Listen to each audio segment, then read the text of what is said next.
Donc, une fois de plus, c'est un concept, hein, donc on est bien d'accord, mais ce concept de signe avant-coureur.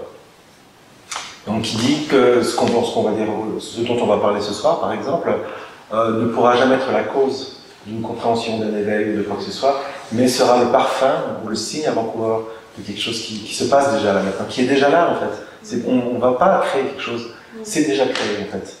Simplement, au sein de l'histoire, il y aura différents parfums qui vont apparaître à différents moments. Et à un moment donné, peut-être le plat entier va se dévoiler ou pas. Et ça, c'est pas entre nos mains. Mais ce ne sera pas la cause à aucun moment donné.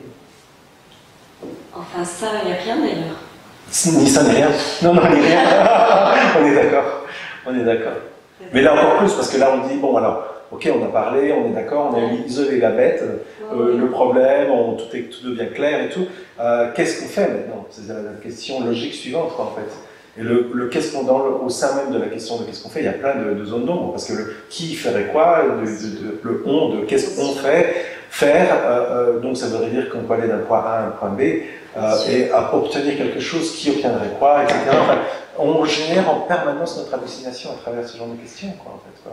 Alors c'est pour ça que souvent dans la tradition non duelle ou dans d'autres traditions spirituelles, il y a ce lâcher prise dont on parle vraiment, quoi, qui est arriver à cette impasse totale. Donc, par exemple dans le zen, ça peut être à travers des koans, par exemple, où il y a différents types d'outils qui sont là, qui permettent juste d'arrêter les hostilités, quoi, en fait. Les hostilités qu'on se rend pas compte, mais qu'on produit à chaque maintenant. C'est-à-dire qu'à chaque maintenant, on ne produit pas, mais la vie produit une certaine couche qui donne cette impression de distance, cette impression d'autre, cette impression de pas moi. Et ça, c'est quelque chose qui est autogénéré en permanence.